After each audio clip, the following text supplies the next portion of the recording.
ဒီကိုရောက်တာက2 နှစ်လောက်ပဲရှိသေးတယ်ဆိုတော့ဒီက local တွေလို့မဟုတ်ဖ ೇನೆ ကျမတို့ကအများကြီးတင်ယူလေ့လာရတာတွေရှိတယ်ငယ်မွေးချမ်းပေါက်တွေမဟုတ်တဲ့အတွက်ကြောင့်မို့လို့အများကြီးကျမတင်ယူလေ့လာရတဲ့အထဲမှာနေ့စဉ်ကျမကျင်လဲကျက်စားနေတဲ့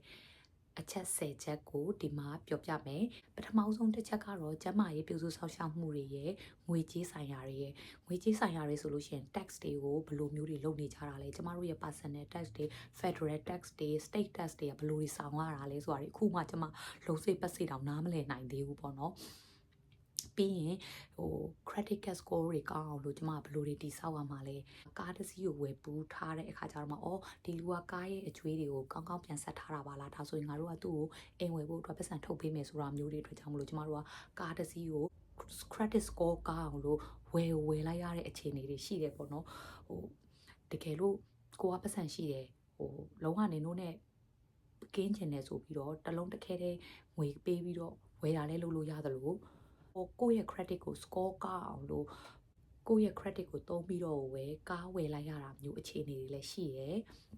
အဲ့ဒါတွေကဒီရောက်တော့မှကျွန်မတင်ယူလေ့လာရတာတွေပေါ့နော်ပြီးတော့မြန်မာပြည်မှာဆိုလို့ရှိရင်ကျမရေးပြည်စုဆောက်ရှောက်မှုနဲ့ဆိုင်တာဆိုရင်မြန်မာပြည်မှာသိတဲ့အတိုင်းပဲကျမတို့ကဘယ်သူမှကျမရေးအာမခံထားတဲ့လူတွေမဟုတ်ဘူးကို330ပဲကုန်မယ်ဆိုလို့ရှိရင်လည်းကိုရဲ့အိတ်ထဲရပဲကို9000ပဲကုန်မယ်ဆိုလည်းကိုအိတ်ထဲရပဲဒီမှာကျတော့အဲ့လိုမဟုတ်ဘူးကျမတို့က insurance နဲ့သွားတာဖြစ်တယ် insurance နဲ့မသွားဘူးဆိုလို့ရှိရင်ဒီမှာအရန်ပဲဒီကျမရေးဆောင်ရှောက်မှုတွေအရန်စေးကြီးရယ်ကျမမနှစ်ကတော့ဒီကိုရောက်တဲ့အခါမှာmedical check up လုပ်ရတယ်။သူကတစ်နှစ်တစ်ခါ primary healthcare provider နဲ့ကျမတို့ကတွေ့ရတယ်လေ။အဲ့ခါကျတော့ကျမကိုဒီတအိမ်ကောင်းကာကွယ်ဆေးထိုးပေးတာတွေ ECG ရိုက်တာတွေ ultrasound ရိုက်တာတွေ mammogram ရိုက်တာတွေလို့ရှုံအကုန်ရှောက်လုပ်တယ်ကွာ။တကယ်တော့ mammogram တို့ဘာလို့ဆိုတာမလိုဘူး။သူတို့ကဘာလဲဆိုတော့အစိုးရစီကနေပြီးတော့သူတို့ကဒါတွေကိုပြန်ပြီး claim လုပ်လို့ရတော့ဒီတယောက်ကိုတွေးပြီးဆိုတာနဲ့ဒါတွေလုပ်မယ်ဆိုပြီးတော့အကုန်လုပ်ပေးလိုက်တာကွာ။ပြီးတော့ကျမရဲ့ကြည့်လိုက်တဲ့အခါကျတော့ဘေးတွေမှာလေ3000 2000အဲ့လိုမျိုးတွေဒါပေမဲ့ကျမပေးစရာမလိုဘူး you pay $0ဆိုတာမျိုးလေးပါတယ်ကွာအဲ့ဒါဆိုကျမပေးစရာမလိုကျမရဲ့ insurance က cover ဖြစ်နေတော့တော်သေးတာပေါ့နော်ကျမကသူတို့ဖုန်းဆက်ပြီးတော့မေးလိုက်တယ်ကျမပတ်စံကုန်ပါလားဒါမှမဟုတ်လို့ရှိရင် insurance cover ဖြစ်လာလို့မေးတယ်သူတို့က insurance cover ဖြစ်တယ်တဲ့နင်လာလို့ရပါတယ်လို့ပြောတဲ့အခါကျတော့မှကျမသွားတယ်အဲ့လိုမဟုတ်ဘဲနဲ့ကျမပတ်စံကုန်မယ်ဆိုလို့ရှိရင်ကျမပြည်မှာလို့4-5,000တသိန်းလောက်နဲ့ပြီးတာမဟုတ်ဘူးဒီမှာလေ900 600 900 1000 1500 2000အဲ့လိုမျိုးဈေးကြီးတွေအကြီးကြီးတွေဆိုတော့ဈေးကတစ်ခါသွားလိုက်တာနဲ့အရန်ကုန်သွားမှာပေါ့နော်အဲ့လိုမျိုးဆိုတော့နောက်ပြီးတော့ကျမဆိုဆက်သားရောက်တော့ဆိုလို့ရှိရင်နေမကောင်းဆိုလို့ရှိရင်ငါဘယ်ဈေးကန်းကိုသွားရမှာလဲဘသူ့ကို contact လုပ်ရမှာလဲဆိုတာတွေကိုလုံးဝနားမလည်ဘူးအခုမှကျမနားလည်လာတာနေမကောင်းဖြစ်လို့ရှိရင်ဘယ်ကိုသွားရမယ်ကာကွယ်ဆေးတွေထိုးချင်လို့ရှိရင်ဘယ်ကိုသွားရမယ်ဒါမျိုးလေးတွေသိလာတာပေါ့နော်အဲ့ဒါတစ်ချက်ပါနောက်တစ်ချက်ကကြတော့အစားအစာနဲ့ပတ်သက်တာဒီမှာကကြတော့ local တွေအများစုကလေ ready made တွေကိုစားကြတယ် pasta ဆို ready made chicken nugget ဆိုရင် ready made ဒါမျိုးတွေသူတို့နောက်ပြီးတော့ frozen food တွေစားကြတယ်နောက်ပြီးတော့အေးထဲမှာထားတဲ့စားစာတွေကိုစားကြတာများတယ်ထမင်းဆိုလဲသူတို့ကအေးလေး sushi ဆိုလို့ရှိရင်လည်းအေးတယ်ပေါ့နော်အဲ့လိုမျိုးပြီးရင်သူတို့တွေရဲ့ကျမအเจ้าမှာလောက်တာဆိုတော့အเจ้าမှာကလေးတွေရဲ့ထမင်းကြိုင်လေးဆိုလဲသူတို့က ice pack လေးနဲ့လာကြတာအဲ့တော့သူတို့ရဲ့ထမင်းလေးတွေနေ့လည်စားလေးတွေအကုန်လုံးအေးလေးတွေပေါ့နော်ရေခဲတက်တာထဲမှာ store လုပ်ရတာအဲ့လိုမျိုးကျမတို့အာရှတွေကြတော့ပူပူလေးမှစားတာထမင်းဆိုပူပူလေးခောက်ဆွဲဆိုပူပူလေးဟင်းဆိုလဲပူပူလေးမပူလို့ရှိရင်တော့ microwave ထဲမှာနှွေးစားတဲ့ကာချာနဲ့ကြီးပြင်းလာတဲ့လူတွေဆိုတဲ့အခါကျတော့ကျမတို့ရဲ့စားပုံတောက်ပုံကလည်းဒီမှာလုံးဝ different ဖြစ်ပါတယ်ဒါပေမဲ့ဒီမှာကျမအခုတဖြည်းဖြည်းနဲ့ဗားတွေသင်ယူလာမိလဲဆိုတော့မြန်မာပြည်မှာတော့ဆိုလို့ရှိရင် marketplace မှာ cheese တွေရောင်းနေဆိုရင်ကျမတို့သိတာလောက်က mozzarella cheese တို့သိရမလား cheese stick တို့အဲ့လောက်ပဲသိရဒီရောက်တဲ့အခါကျတော့မှ cheese တွေပေါင်းမျိုးစုံဘယ်လိုစားရတာလဲဆိုတာတွေကိုလည်းနည်းနည်းချင်းသိလာတယ်ပြီးတော့ဒီကလူတွေစားတဲ့ breakfast လေးတွေသူတို့စားတတ်ကြတဲ့ rice cracker ပေါ်မှာဗာလဲ sun butter လေးတွေတုပ်ပြီးစားတာမျိုးလေးတွေအဲ့ဒါမျိုးလေးတွေကစားဒီမှာစပြီးတော့စားတတ်လာတယ်ပေါ့နော်နောက်ပြီးတော့ထမင်းအပေါ်မှာဆိုလို့ရှိရင် mayonnaise တွေထည့်တာတို့ထမင်းနဲ့ပြီးတော့ပါလဲထောပတ်သီးလေးတွေနဲ့စားတတ်တာတို့ဒါမျိုးလေးတွေဒီရောက်တော့မှဖြစ်လာတာပေါ့နော်အဲ့တော့အစားအသောက်နဲ့ပတ်သက်ပြီးတော့ခက်ခက်ခဲခဲမခံစားရဘူးဒီမှာကကျမတို့နေ့စဉ်စားတောက်ဖို့အတွက်ကိုကဒီ Asian supermarket တွေအများကြီးပဲရှိတယ်အဲ့ဒီမှာငပိရအစတမရွက်ကအစငပြောဘူးကအစအကုန်လုံးဝယ်လို့ရတဲ့အတွက်ကြောင့်မြန်မာပြည်တော့တည်တံ့မှာနေစရာမလို အဓိကကွာခြားတာဆိုလို့ခုနကသူတို့တွေကအေးအေးနဲ့ frozen တွေစားတယ် process food တွေစားတယ် process food တွေကကြတော့ဘာတွေလဲဆိုဆလာမီဆိုတဲ့ဟာတွေတို့ပြီးလို့ရှိရင်ဟိုပါပေါ့နော် ham တို့တာကီတွေကိုအပြားလိုက်တွေလှုပ်ထားတာတို့အဲ့လိုမျိုးဟာတွေကိုသူကစားကြတယ်ကျမတို့ကြောက်အဲ့ဒါတွေမစားတတ်ဘူးကျမတို့က ham ဆိုလို့ရှိရင်တော့မှဟိုဒီလိုမျိုးပေါ့နော်ဝက်ပောင်ကြောက်ဝယ်လိုက်တယ်ဆိုလို့ရှိရင်ကိုကအိမ်မှာမီးဘူးပေါ်မှာလေဒဲအိုးနဲ့ပြန်ပြီးတော့မှကျွတ်ကျွတ်ကလေးပြန်ကြော်ပြီးတော့မှစားတာပေါ့နော်အဲ့လိုမျိုးလေးတွေကာချာ different ဖြစ်တယ်ဒါပေမဲ့အဲ့ဒါလည်း still okay နေသေးတယ်ပေါ့နော်နောက်တတိယမြောက်ကကြတော့ဗာလဲဆိုတော့မီဒီယာတွေ entertainment တွေအားကစားတွေကိုကျမတို့သိမသိဘူးဒီမှာဆိုလို့ရှိရင်တို့ကတချို့နေ့တွေမှာ game day ဆိုပြီးရှိတယ်အဲ့လို game day တွေကြလို့ရှိရင်အိမ်မှာရှိတဲ့လူအကုန်လုံးသားသမီးတွေကအစအကုန်လုံးတို့ support လုပ်တဲ့ game ဝတ်စုံအင်ကြီးတွေဝတ်တဲ့ accessory တွေအကုန်လုံးတစ်ကိုယ်လုံးမှာပြင်ဆင်တဲ့မျိုးလေကောင်းဒီမှာဆိုလို့ရှိရင်လေလုံးဝအုပ်အော်တောင်းနေမဲ့ကွာဒီ game ကိုသွားအားပေးကြတာပေါ့နော်အဲ့ဒါတွေနဲ့ပတ်သက်ပြီးတော့ကျမတို့ကဘာမှ conversation ပြောစရာမရှိဘူးဘာမှမသိဘူးပေါ့နော်ကျမတို့မြန်မာပြည်မှာကြတော့ဒီအာရှဘက်ကပြောရမယ်ဆိုရင် UK နဲ့ပို့ပြီးတော့နီးစပ်တာပေါ့နော် colonize လုပ်ခဲ့တာဆိုတော့ကျမတို့ကဘောလုံးပွဲတို့ဘာလို့သိတယ်ဒါပေမဲ့ဒီမှာသူတို့အဲ့ soccer တို့ဘာလို့ဆိုလို့ရှိရင်ဒီ American game စစ်တွေပေါ့နော်အဲ့ဒါတွေကျမတို့ဘယ်လိုပါဝင်ပတ်သက်ရမလဲနားမလဲဘူးပေါ့နော်ပြီးရင်ဒီမှာသူတို့တွေကဟိုဒီနေ့ညငါတို့တွေကရှိုးပွဲသွားကြည့်ကြမှာအဲ့ဒီဆိုတော့အရန်နာမည်ကြီးတယ်ဆိုကျမတို့တို့ရဲ့ local ကြိုက်နေတဲ့အဆိုတော်တွေရုပ်ရှင်မင်းသားမင်းသမီးတွေဆိုတာဘာတွေလဲမသိဘူးအဲ့ဒါတွေသိအောင်လို့တော့ကျမတို့ကရေဒီယိုတွေနားထောင်မယ်ဒီမှာရှိတဲ့သတင်း channel တွေ entertainment channel တွေကို TV တွေကနေကြည့်မယ်ဆိုရင်တော့လေ9လတစ်နှစ်လောက်နဲ့ဟိုပဲကျမတို့တည်သွားမှာပါဒါပေမဲ့အဲ့ဒါတွေနဲ့ပတ်သက်ပြီးတော့ကျမတို့ကလည်းတိတ်ပြီးတော့ခေါင်းထဲမထည့်ဘူးဟိုမလေးလာနေတော့ဘူးပေါ့နော်ကိုဘာမှလေးလာစရာအကြောင်းလည်းမရှိဘူးဆိုတော့ဒါပေမဲ့ဟိုကျမတို့ဒီမှာတွေ့တဲ့ local တငယ်ချင်းတွေဘာတွေနဲ့စကားပြောမယ်ဆိုလို့ရှိရင်တော့အဲ့ဒီဘိုင်းနေကြလို့ရှိရင်ကိုရီးယား live ဝင်ပြောလို့မရဘူးပေါ့နော်ပြောရမယ်ဆိုရင်ကျမတို့မြန်မာပြည်မှာကထိန်ပွဲနှီးပြီဆိုလို့ရှိရင်ကထိန်တင်ငန်းနေတို့ဟိုကထိန်ပဒေသပင်တွေဘာတွေတီးဖို့အတွက်တွေကို city map တွေမှာရောင်းတဲ့အခါကျရင်နိုင်ငံခြားသားတွေကအဲ့ဒါတွေကသူတို့ဘာတွေလုပ်နေတာလဲဆိုပြီးသူတို့အတွက်နားမလဲတယ်လို့မျိုးပေါ့နော်ကျမတို့လည်းဒီမှာအဲ့လိုခံစားရတာပေါ့သူတို့လုပ်နေတဲ့ဟိုတချို့ဒလေထုံလန်းစင်လာအရာလုပ်နေတဲ့ပွဲလေးတွေအဲ့ဒါလေးကျမတို့သိမသိဘူးပေါ့နော်ထားလိုက်ပါတော့ကျမတို့ဆိုလို့ရှိရင်အပေါ်ရန်ကြောပဲသိတာပေါ့အလွယ်ကူဆုံးဥပမာပေးရမယ်ဆိုလို့ရှိရင် Halloween ဆိုလို့ရှိရင်ကျမတို့ Halloween dress up လုပ်တယ် Halloween party တွေတွားတယ် trick or treat တခြားလုံးတွေပေးတယ်ဒါလောက်ပဲသိတယ်သူတို့ဆိုလို့ရှိရင်အဲ့ဒီ Halloween season မှာစားတဲ့ဟိုဘယ်လို traditional dish လေးတွေလဲဘာညာလေးတွေကစားသူတို့သိကြတာပေါ့နော်ဒါမျိုးလေးတွေကွာတာပေါ့အဲ့ဒါကဒီ media တွေ game တွေ sports တွေ entertainment တွေနဲ့ပတ်သက်တာတွေကိုကျမတို့သိမသိဘူးပေါ့နော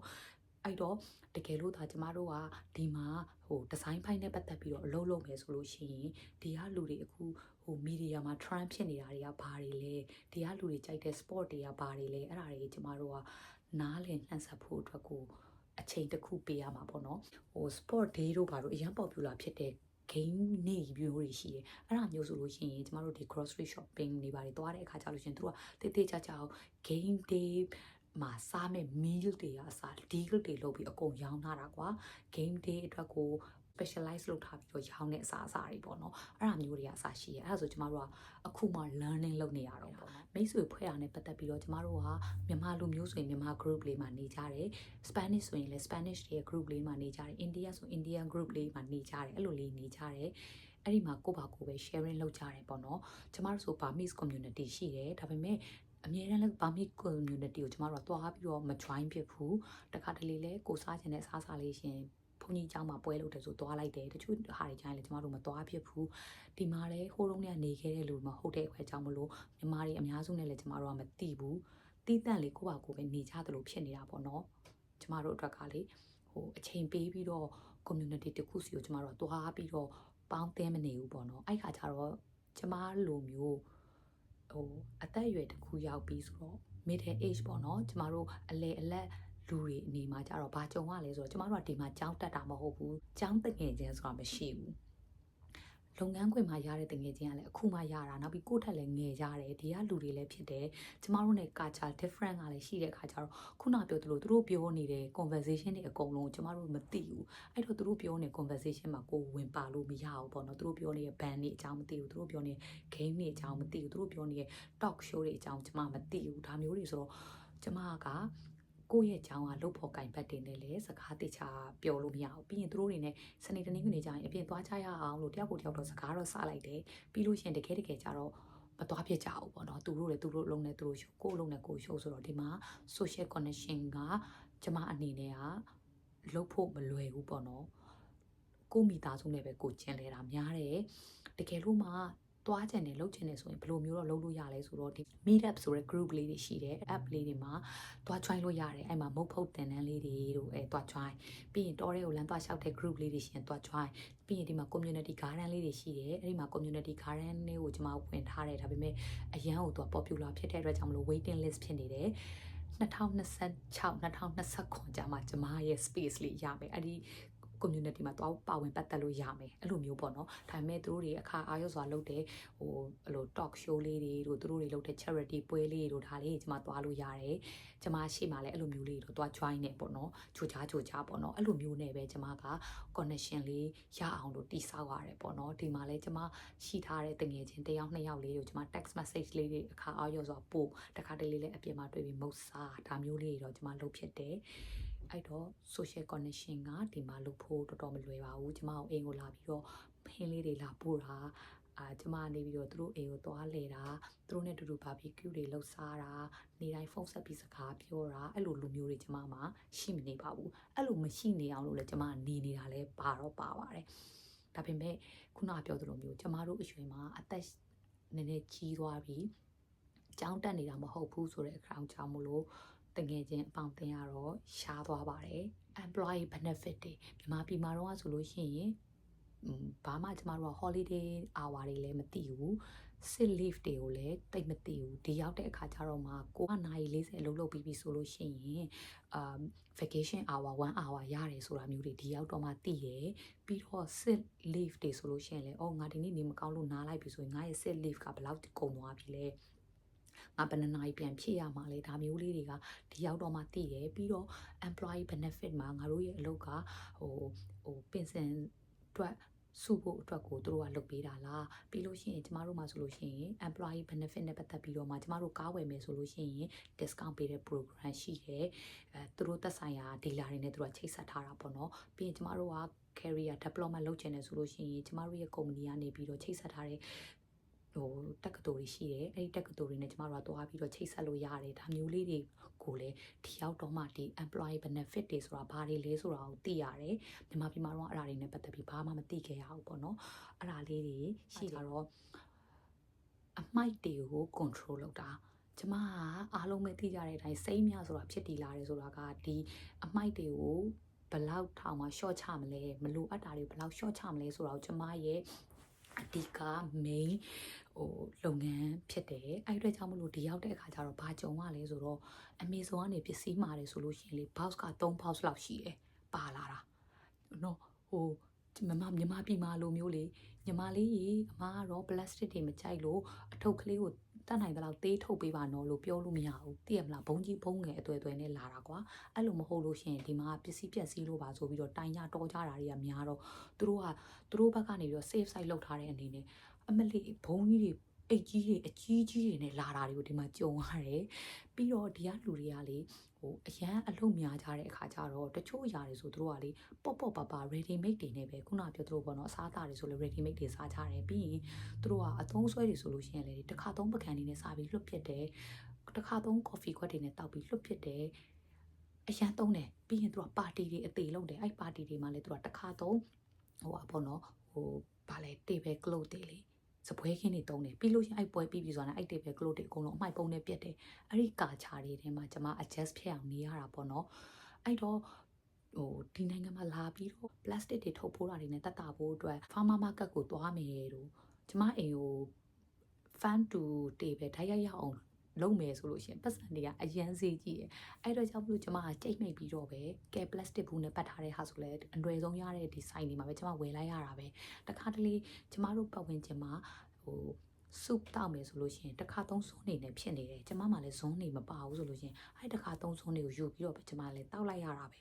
ဲဒါတော့မှကျမကတော့တော်တော်စိတ်ဆက်တာကျမရေဘူးဆိုလို့ရင်ကိုရေဘူးပဲကိုသုံးတယ်ဒီမှာဆိုလို့ရှိရင်တို့ကရေတန့်ဘူးလေးတွေဝယ်ပြီးတော့အဲ့ရေတန့်ဘူးလေးပဲတောက်ကြတာကျမတို့မျိုးရေဘူးတွေပါလေတဲတာတိတ်မလုပ်ဘူးပြီးရင် ဒါပေမဲ့လူငယ်တွေကတော့လှုပ်တယ်ဒီလားလူကြီးတွေတိတ်မလှုပ်ဘူးလူငယ်တွေမှာတော့ဒီဘူးလေးတွေခိုင်ခိုင်ပြီးတော့သွားတာတော့ကျမတို့လိုပဲပြီးရင်ဘာတစ်ခုရှိလဲဆိုတော့သူတို့ကဟိုပါလေအစားအစာတွေလည်းအရန် waste လုပ်တာဒီကလူတွေချက်လို့ရှိရင်အိုးကြီးတွေနဲ့ချက်ကြတာကွာဒီလားကျမတို့မြန်မာတွေတောင်မှလေတဖြည်းဖြည်းနဲ့အဲ့လိုအိုးကြီးတွေနဲ့ချက်တဲ့လူတွေနှစ်ကြာလေသူတို့ဖြစ်သွားတာကွာသိလားအဲ့တော့ food waste တွေကလည်းအရန်များတယ်သူတို့ပြီးရင်ကိုအောင်မစားနိုင်ဘူးတုံပြစ်တာလွတ်ပြစ်တာအဲ့လိုမျိုးနောက်ဒီမှာကလေဝယ်ချင်စရာတွေကအရန်များတဲ့အခါကျတော့အိမ်မှာလဲ snack တွေပေါ့မျိုးစုံတွေဝယ်ထားကြပြီးတော့အဲ့ snack တွေကတိတ်မကုန်တော့တာတို့အဲ့ဒီအိမ်မှာရှိတဲ့ snack မကုန်သေးပဲနဲ့နောက် snack အသစ်တွေကိုထပ်ဝယ်တာတို့ဒါမျိုးတွေဒီမှာလောက်ကြရဲဆိုတော့ဒီ waste management နဲ့ပတ်သက်ပြီးတော့ဒီမှာဆိုလို့ရှိရင်တော်တော်ကြီးကြီးတွေအများကြီးတွေတုံးနေတာကိုမြင်ရတာပေါ့နော်အဲ့ဒါလေးကိုလည်းကျွန်မ adjust လုပ်ရတယ်ပြီးတော့နောက်တစ်ခုပါရှိသေးတယ်ဆိုတော့ခုနပြောတဲ့ဝယ်တာချမ်းတာကိုပဲထက်လာတာနေရာတိုင်းသွားလိုက်တဲ့အခါကျလို့ရှိရင်လေအရန်ကိုပေါ့နော်ဟိုပြင်ဆင်တင်ဆက်မှုလေးတွေကကောင်းနေတဲ့အခါကျတော့လေဒီဇိုင်းတွေကနေထွက်သွားတာနဲ့ကိုငါလက်ထဲမှာတစ်ခုခုပါသွားမှကောင်းမယ်ဒီဇိုင်းရပစ္စည်းလေးကအရန်လိုချင်စရာကောင်းနေဆိုတော့ပုံစံမျိုးတွေခင်းကျင်းပြသထားကြတာအဲ့လိုဆိုတော့လူတိုင်းကပစ္စည်းတွေဝယ်ဖြစ်ကြတယ်ပေါ့နော်ပြီးလို့ရှိရင်ဟိုအိမ်ရောက်တဲ့အခါကျတော့မှမလိုဘူးလိုတယ်တွေပေါ့နော်ဒီအစားတောက်ကြီးကဝယ်လာလိုက်တာအိမ်ရောက်တော့စားလို့လည်းမကောင်းဘူးမစားတော့ဘူးဆိုတာမျိုးတွေဖြစ်ကြတယ်ကိုယ်စိတ်ကိုနိုင်အောင်ထိမှုအတွက်ကိုအရန်စူးစမ်းရတယ်ကျမဆိုရင်ကျမလုပ်တဲ့အလုပ်နာကဒီ shopping area လမ်းလျှောက်လိုက်တာနဲ့စိုင်နေကြီးပဲစိုင်နေဝယ်ချင်စရာကောင်းတာတွေပဲစားအုပ်ဆိုင်ဆိုလို့ရှိရင်လည်းထွက်ရဖို့တော့မှမနေဟိုမထွက်နိုင်ဘူးပေါ့နော်အဲ့လိုမျိုး coffee ဆိုင်လေးဆိုလည်းလှလှလေးတွေပြီးလို့ရှိရင်ဘာဆိုင်တွေရှိမလဲဖက်နက်ဆိုင်တွေရှိမယ်အိတ်ဆိုင်တွေရှိမယ်အမျိုးစုံပဲ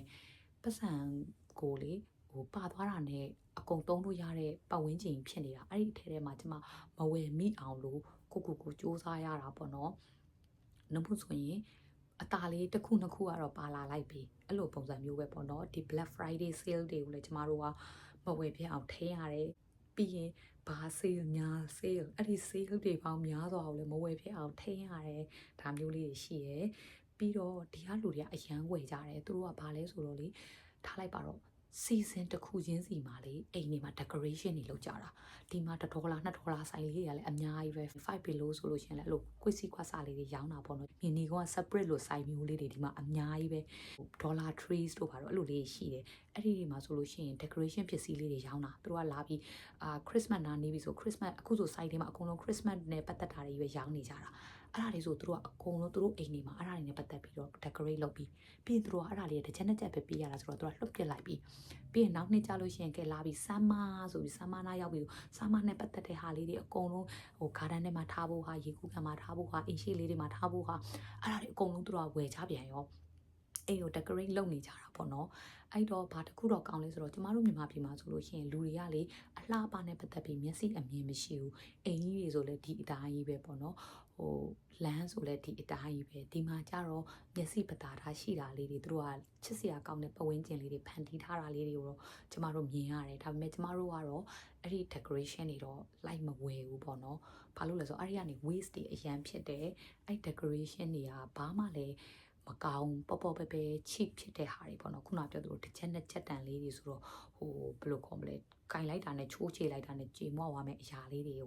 ုရောင်းနေကြတာကြီးမမနောက်ထပ်ကြုံရတာကဘာလဲဆိုတော့နေ့စဉ်ကြုံတွေ့ရတာ weather နဲ့ပြီးတော့ season ကျမတို့ကရာသီဆိုလို့ရှိရင်လည်းဒီမှာ၄ရာသီရှိရယ်ဟိုဆာမဆိုလို့ရှိရင်ဘလို့အဝတ်အစားဝတ်ရမလဲဆိုပြီးတော့ကျမတို့ရဲ့အိတ်ထဲတွေမှာတင်ထားတယ်ဆာမအဝတ်စုံတွေအကုန်လုံးထုတ်စားမဝတ်တဲ့ဟာတွေအကုန်လုံးပြန်သိမ်းပြီးရင်fall ပေါ့နော် fall ကာလလေးမှာဆိုလို့ရှိရင်အနှွေးတွေအထူကြီးတွေမလိုဘူးနောက်အထဲထဲမှာဝေးရတဲ့ဟိုဘယ်လိုခေါ်မလဲ heat touch လိုဟာမျိုးတွေလည်းမလိုဘူးအဲ့ဒါမျိုးဆိုလို့ရင် fall မှာအနှွေးတွေအပါလေးတွေပြီးလို့ရှင် hoodie လေးတွေဟို cardigan လေးတွေဒါမျိုးလေးတွေလိုတယ်အရန်အေးတဲ့စောင်းတွေကနှင်းနေပါကြပြီဆိုလို့ရှင်အောက်ကနှင်းနေမှာစီးတဲ့ဖက်နှက်တွေရောမာဖလာတွေရောအုတ်ထုပ်တွေရောခုနပြောလေတပင်းတွေကိုဒီလိုစွတ်တဲ့ဟာတွေရောမျိုးကိုစုံနေတာပဲဆိုတော့ဒီမှာကြတော့မှကျမတို့ကရာသီဥတု၄ခုလောက်စလုံးမှာဝေးရတဲ့အဝတ်အစားတွေကိုလည်းဒီရောက်မှတကယ်ကိုအသုံးချပြတာမြန်မာပြည်မှာဆိုကျမတို့ကဘဲရာသီပဲဖြစ်ဖြစ်တီရှပ်နဲ့ဂျပန်မီနဲ့ဆိုရင်ပြီးနေပြီသိရမလားစပန်ဘောင်းမီနဲ့ဆိုရင်ပြီးနေပြီဒီမှာအဲ့လိုမရဘူးပေါ့နော်အဲ့ဒါကတကယ်ကိုဟိုထူးထူးခြားခြားဒီရောက်တော့မှ adjust လုပ်ရတဲ့ဟာပါပြီးတော့ခုနပြောဒါကတော့ရာသီပေါ့နော်ရာသီအကူအပြောင်းလေးတွေပြီးတော့ မိုးလေဝသကြတော့ဒီနေ့ကချက်ချင်းနေတာရင်တာတာမနေ့ပြန်ကြရင်ဆောင်းတွင်းဖြစ်ပြီးတော့နှင်းနေကြရင်ကြတာနောက်နေ့ကျရင်မိုးရွာခြင်းရွာတာအဲ့တော့မြန်မာပြည်မှာတော့ဆို weather app ကိုလုံးဝမကြည့်ခဲ့ရဘူးဒီရောက်တဲ့အခါကျတော့မိုးလေဝသနဲ့ပတ်သက်တဲ့ application ဒီ weather app ကလေနေ့တိုင်းကြည့်ရတာဘာလို့လဲဆိုတော့ကျမတို့ weather ကိုလိုက်ပြီးတော့အဝတ်အစားစီစဉ်ရတာ哦အဲ့ဒါကဒီရောက်တော့မှဂျုံတွေ့ရတာပါအဲ့တော့ဒီနေ့ညနေမှာမိုးရွာမယ်လို့တွေ့ရင်ထီးနဲ့မိုးခါလေးနဲ့စောင့်သွားဖို့ကျမတို့ကစူးစမ်းရတယ်နောက်ပြီးကျမကကြတော့ public transportation ကိုသုံးတာဖြစ်တဲ့အတွက်ကြောင့်မလို့ကားရထားဂိတ်ကနေပြီးတော့ကျမအိမ်အထီကိုကျမဘလို့မိုးရေမစိုးအောင်လုပ်မလဲလုံခြုံအောင်လုပ်မလဲဆိုတာတွေတွေးပြီးသွားရတာဆိုတော့မနမိုးလင်းအိမ်ရနိုးပြီးဆိုတာနဲ့weather app ကိုကြည့်တယ်ဒါမှမဟုတ်လို့ရှိရင်လည်းတစ်ပတ်စာကြိုကြည့်ထားတာပေါ့နော်ဒီတစ်ပတ်မှာဘယ်နေ့တွေမှာမိုးရွာမှာလဲဘယ်နေ့မှာကနေပူမှာလဲနေပူတဲ့နေ့ကစနေနေ့ဖြစ်တယ်ဆိုအဲ့စနေနေ့ကိုအပြန်ထွက်မယ်ဒါမျိုးတွေကိုကြိုပြီးခံမှန်းဖို့အတွက်ကဒီရောက်တော့မှ weather app ကအများကြီးကျမအတွက်အသုံးချဖြစ်သွားတာပေါ့နော်နောက်ပြီးတော့ဆောင်းထဲမှာဆိုဘလို့အယောင်လေးတွေဝတ်မယ်နှွေမှာဆိုဘလို့အယောင်လေးတွေဝတ်မယ်ဒါမျိုးတွေဒီရောက်တဲ့အခါကျတော့မှပို့ပြီးတော့ apply လုပ်ဖြစ်တာပေါ့နော်ပြီးရင်ဒီမှာနောက်ထပ်တစ်ခုအရေးစရာလေးအနေနဲ့ပြောရမယ်ဆိုရင်တော့လမ်းကူးတာနောက်ပြီးတော့လမ်းကူးတာပါလဲဆိုတော့ကျမတို့မြန်မာပြည်မှာသိတဲ့အတိုင်းလေလူတွေကိုကားတွေကအချိန်မပေးဘူးသိရမလားလူတွေကလည်းကူးချင်တိုင်းကူးနေရဆိုတော့ကားတွေကကျမတို့အမြင်ကတ်တဲ့အခါကျတော့ကားတွေကသွားတာလေကျမတို့ကကားတွေသွားတာပြီးတော့မှကူးရတာအဲ့ဒါယူအကျင့်ဆွဲနေတာဒီမှာကျတော့အဲ့လိုမဟုတ်ဘူးသူကလမ်းလျှောက်တဲ့လူကပထမဦးစားပေးအဲ့ဒီလူကိုတိုင်မိလို့ရှိရင်သူကအကြီးကျယ်ဒုက္ခရောက်မှာဖြစ်တဲ့အတွက်ကြောင့်မလို့လူတယောက်လမ်းကူးဆိုတဲ့ကားကရက်ကိုရက်ပေးရတာအဲ့ဒါကိုကျမဒီမှာရောက်စရောက်တော့ကျင်သားမရအောင်ကားကိုကျမပြန်ပြီးရက်ပေးနေတာကားဆရာငါ့ကိုသွားပါလို့ပြောနေရတာပေါ့နော်အဲ့လိုမျိုးကျမဒါတော့မှတစ်ခါတလေကြာရင်ခုချိန်ထိလုပ်သေးတယ်ကျမရက်နေပြီကားကိုသွားခိုင်းတာသွားဆိုပြီးတော့ဘာလို့လဲဆိုတော့သူတို့နေရာမှာလဲကျမကိုချင်းစားတယ်လေလူကဖြန့်တယ်မပြီးတော့ဘူးသိရမလားသူတို့ကားသွားရတယ်မရှိဘူးအဲ့လိုမျိုးလေးတွေပေါ့နော်အဲ့ခါကျတော့ရေရတာပေါ့နော်ကျမအဲ့လိုကျမကိုကားလေးရက်ပေးပြီဆိုလို့ရှင်လေလေအဲ့ဒီကားဆရာကိုကျမလက်ကလေးပြပြီးတော့ thank you ဆိုတာမျိုးလေးကျမပြန်ပြီးတော့response လုပ်သေးတာအကျင့်ပါနေတာပေါ့နော်ဒီကလူကြတော့အေးဆေးပဲကားကငါတို့ရက်ကိုရက်ပေးရမယ်ဆိုတော့သူတို့ mindset ထဲမှာစွဲနေပြီကျမတို့ကြတော့မြန်မာပြည်မှာတော့ကားဆရာတော်ကိုတွေကိုပြန်ဆဲသွားတယ်ပတ်ဝန်းကျင်လာတာဆိုတော့ကားကိုကျမတို့ပြန်ရက်ပေးနေတာပေါ့နော်နောက်တစ်ခုကကျတော့ဒီမှာကားလမ်းစီကန်းတွေအရန်ကောင်းတယ်stop sign တွေအများကြီးရှိတယ် stop sign မှာဆိုလို့ရှိရင်လုံးဝကားဘိန်း၄ဘိန်းစလုံးရက်ရတယ်သူကအဲ့လိုတကယ်စနစ်တကျလောက်ထားတာပေါ့နော်ပြီးရင်လမ်းတွေကလည်းစနစ်တကျတွေတိစောက်ထားတာသွားလမ်းစပိန်သွားတဲ့လမ်းကစပိန်သွားတဲ့လမ်းဆိုတော့ကားလမ်းကလေအရန်စနစ်ကြတယ်အဲ့တော့ကျမတို့လိုမျိုးအခုမှစပြီးတော့ကားအစမောင်းတဲ့လူလေးတွေအတွက်ကြတော့အများကြီးပဲအထောက်အကူဖြစ်တယ်မြန်မာပြည်မှာမောင်းခဲ့တဲ့လူတွေကတော့တကယ် pro တွေပေါ့နော်မြန်မာပြည်မှာကားမောင်းပြီးပြီဆိုရင်တော့ဒီနိုင်ငံတွေကမျက်စိမိတ်ပြီးမောင်းရုံပဲကျမတို့ကမြန်မာပြည်မှာမမောင်းခဲ့ဘူးဒီရောက်တော့မှမောင်းတာဖြစ်တဲ့အတွက်ကြောင့်မလို့ဒီမှာကျတော့ကျမတို့လိုမျိုးအခုမှစမောင်းတဲ့လူတွေတော့ကအများကြီးအဆင်ပြေတယ်လမ်းတွေကအဆင်ပြေတော့လေနောက်လူတွေကလည်းလေဘာအချမ်းချစ်ဖို့ကောင်းလဲဆိုတော့လေကားက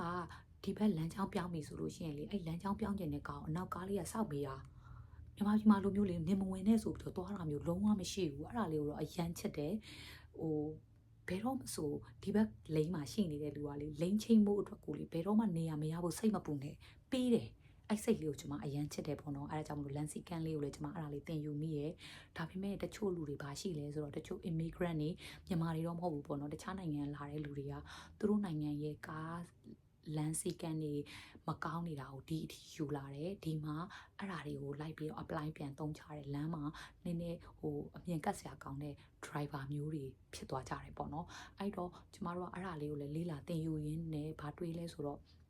့တချို့လူတွေဟာဒီနိုင်ငံကိုလာပြီးတော့ဒီက local တွေရဲ့စီကံလေးတွေကိုလိုက်နာပြီးတော့ကျင့်သုံးရမယ့်အစားသူတို့နိုင်ငံတွေကနေပြီးတော့မကောင်းတဲ့ဇယိုက်တွေစီကံတွေကိုဒီအထိတည်လာပြီးတော့ဒီမှာလည်းအဲ့ဒါကိုပဲဆက်လုပ်နေကြတယ်အဲ့ဒါတွေကိုဒီက local တွေကလည်း adjust ဖြစ်အောင်လိုက်လုပ်နေရတာပေါ့နော်တကယ်တော့အဲ့ဒါမျိုးကမလုပ်သင့်ဘူးလို့တော့ကျွန်မထင်တယ်ပြီးတော့နောက်တစ်ခုကကြတော့ဒီမှာကြတော့မှဥပဒေဘောင်အတွင်းမှာနေထိုင်တာလေးကိုလည်းပို့ပြီးတော့တည်လာတယ်လူတယောက်ကတခုခုပြစ်မှုကျူးလွန်လိုက်တာလမ်းပြောင်းမြန်ကြီးကိုဖျက်လိုက်တာမီးနီကိုဖျက်လိုက်တာspeed တွေကိုအယမ်းမြန်ပြီးတော့မှကားမောင်းလိုက်တာအဲ့ဒါလေးတွေကအစားကျမတို့ရဲ့လူတယောက်ရဲ့နာမည်ကိုရိုက်လိုက်တာနဲ့ record ထဲမှာဝင်သွားပါတယ်ကိုကတခုခုပစ္စည်းလေးကိုခိုးလိုက်တယ်ဆိုလို့ရှင်လေအဲ့ခိုးလိုက်တဲ့ဟာကကိုစီမှာ ဝင်သွားပါတယ်အခုပြီးခဲ့တဲ့လတော့ကလားမသိဘူးဗီယက်နမ်ကောင်မလေးတယောက်အသက်20ကျော်လောက်တုန်းကသူ check တွေကိုခိုးထားတာလေးရနော်အခုချိန်ဒီသူ့ရဲ့ဒီစည်ရင်းမှာရှိနေတာအဲ့တော့ဒီမှာကဥပဒေဘောင်တွင်းထဲမှာနေထိုင်ဖို့ကအရန်အရေးကြီးတယ်အဲ့ဒါကကိုရဲ့တစ်လျှောက်လုံးမှာပါသွားမယ်ဆိုတာလေးကဒီရောက်တော့ပို့ပြီးတော့သင်ယူလေ့လာမိပါတယ်အဲ့ဒါကြောင့်မလို့ကျွန်မဒီမှာဆိုလို့ရှိရင်ဟိုကားရထားလက်မှတ်ကအစားကျွန်မအလက်ကားမစီဘူးဘယ်တော့မှဆိုကားရက်ခထားလက်မှတ်ကိုလည်းအမှန်ကန်ဆုံးပဲပတ်စံပေးပြီးတော့သွားတယ်အစိုးရနဲ့ပတ်သက်ပြီးတော့ဘာတစ်ခုမှကျွန်မဘက်ကနေပြီးတော့အမှားဖြစ်အောင်မနေဘူးပေါ့နော်ဥပဒေဘောင်ထဲမှာပဲနေရပြီးတော့မြန်မာတော့နဲ့ကလည်းမနေဘူးเนาะဒါပေမဲ့ဒီမှာကျတော့ပို့ပြီးတော့ဂရုစိုက်ရတာပေါ့နော်ဘာလို့လဲဆိုတော့ကိုယ့်ရဲ့ဒီ social security number ရဲ့အောက်မှာဒီလူကဘာလဲဆိုတာကိုအလွယ်တကူရှာလို့ရတာကိုပြီးရင် tax တွေကိုမလိမ့်တစ်ပတ်လုပ်ပြီးတော့ဆောင်တာမျိုးတွေမလုပ်ဘူး tax ဆိုလို့ရှိရင်တကယ်ပဲပေးပြီးတော့မှနေတယ်ဒါမျိုးတွေလုပ်ရတယ်ပြီးတော့ကားဆိုလို့ရှိရင်လည်းခုနပြောသလိုပဲလမ်းပြောင်းပြန်ကြီးကိုတချို့ဆိုလို့ရှိရင်လူတွေမှမသိတာမနဲ့အစောကြီးပဲရှိသေးတယ်ဆိုပြီးတော့သွားတယ်အဲ့ဒါမျိုးတွေကစားလုံးဝမသွားဘူးone way ဆို one way ပဲသွားတယ်ပေါ့နော်ဒါမျိုးတွေကိုကျွန်မသင်ယူမိပါတယ်အဲ့တော့ကျွန်မပြောတာလဲရှည်သွားပြီအားလုံး10ချက်ရှိပါတယ်ဒါလေးတွေကတော့နေ့စဉ်ကြုံတွေ့နေရတဲ့အရာလေးတွေပါနောက်တစ်ခေါက်ကျရင်တော့ကျွန်မဒီမှာ adjust လုပ်စရာမလိုဘဲနဲ့မြန်မာပြည်မှာတော့နေရာဒီမှာဘာတွေလာပြီးတော့မှအဝင်ခွင့်ကြဖြစ်လဲဆိုတဲ့အကြောင်းလေးကိုလည်းပြောပြပါအောင်မယ် bye